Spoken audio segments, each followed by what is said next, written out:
Viewers, आप सब जानते हैं कि पाकिस्तान के अवाम महंगाई के बोझ तले दब चुके हैं।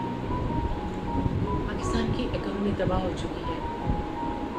बिजली, गैस, पेट्रोल, कौन सी ऐसी चीज़ है जिसकी कीमतें आसमान से बातें नहीं कर रही। इस महंगाई ने अवाम को डिप्रेशन में मुब्तला कर दिया है, लेकिन हमारे सियासतदान हैं कि उन्हें अपनी हुकूमत बचाने की पड़ी हुई है। और जब से पीटीआई के उम्मीदवार ने पंजाब में चीफ मिनिस्टर का इलेक्शन जीता है और अदालत आलिया ने उनके हक में फैसला कर दिया, तब से तो ये नून लीग वाले बौखला कर रह गए और आए दिन इनके हर रोज़ दो प्रेस कॉन्फ्रेंस कर रहे हैं, क्योंकि इनको ये डर है कि अगर इमरान खान फिर से आ गया तो जो कुछ ये कर चुके हैं उनके खिलाफ, और जिस तरह इन्होंने पीटीआई के लोगों को मुजालिम ढाए और जिस तरह से लोगों को मारा, कत्लो गारत की, तो ये तो उसका बदला लेंगे आकर।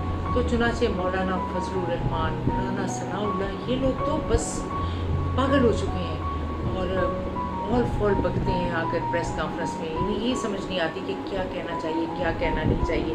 कभी कहते हैं कि हमने तो हुकूमत चाही ही नहीं थी और हम तो हुकूमत करना ही नहीं चाहते थे, इतने बुरे हालात इमरान खान ने छोड़े थे। और इनके जो जावेद लतीफ़ है वो कहते हैं हमें तो हुकूमत की तरफ धकेला गया है। इनसे ये पूछो कि तुम्हें किसने कहा था कि इमरान खान की अच्छी भली हुकूमत चल रही थी और उसको गिरा कर तुम लोग हुकूमत पर कब्जा करो, महज इसलिए कि आप लोगों को अपने केस ख़त्म करवाने थे, ईसीएल से अपना नाम निकलवाना था और नैब के कवानीन बदलने थे, इलेक्शन कमीशन में अपनी मर्ज़ी के कवानीन लाने थे और ओवरसीज़ पाकिस्तानीज़ का वोट ख़त्म करवाना था और बहुत सी चीज़ें करनी थी जिसकी वजह से आप हुकूमत में आए।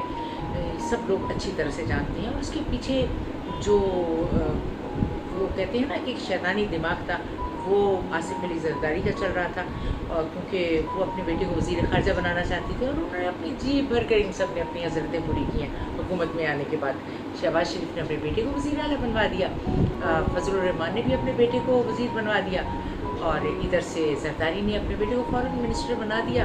और यूँ इन्होंने अय्याशियाँ शुरू कर दी हुकूमत में आने के बाद, और साथ ही अपने सारे केसेस इन्होंने ख़त्म करवा लिए।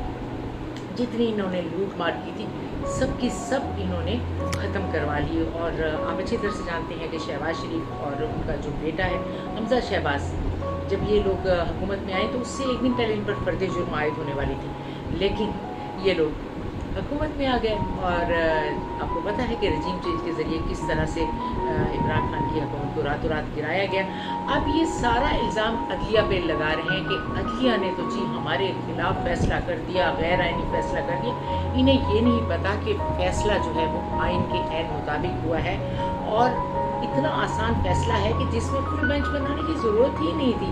ये फ़ैसला तो एक आम वकील भी कर सकता है कि भाई जो वोटिंग का इख्तियार है अरकान की वोटिंग का, वो पार्लिमानी सदर को या पार्लियामेंट को, पार्लिमानी कमेटी को हासिल होता है, वो पार्टी सदर को हासिल नहीं होता। इन्होंने क्या किया कि उनकी बीमारी से फ़ायदा उठाते हुए शुजात हुसैन की जो जरदारी साहब हैं, उन्होंने चौधरी शुजात के बेटे तो पहले ही उनके हिसार में आए हुए थे, जो लालच जरदारी साहब ने उन्हें दौलत के दिए हुए थे। तो चुनाचे उन्होंने मिलकर चौधरी शुजात के बेटे ने और जरदारी ने साइन करवा लिए चौधरी शुजात से कि हमारे जो काफ लीग के जो अरकान हैं वो वोट नहीं देंगे पीटीआई को। और जब वोटिंग हो गई तो डिप्टी स्पीकर जो था उसने जेब से निकाला एक ख़त और अनाउंस किया कि काफ लीग के सदर ने कह दिया है कि ये अरकान तो हमारी नहीं वोट दे सकते। तो उसी वक्त हॉल में शोर मच गया कि ये कैसे हो सकता है भाई, जो पार्लिमानी सदर है उसको भी नहीं पता और जो अरकान है, मेंबरान हैं, वोटर्स हैं, उनको भी नहीं पता कि ऐसा कोई हुक्म जारी हुआ है। तो ये डिप्टी स्पीकर को अचानक कैसे पता चल गया?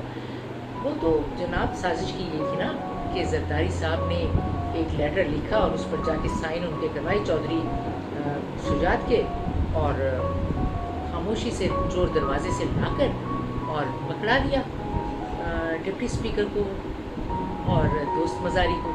और दोस्त मज़ारी को आप जानते हैं कि पहले ही मुनहरिफ हो चुका था और वो लोटा बन चुका था।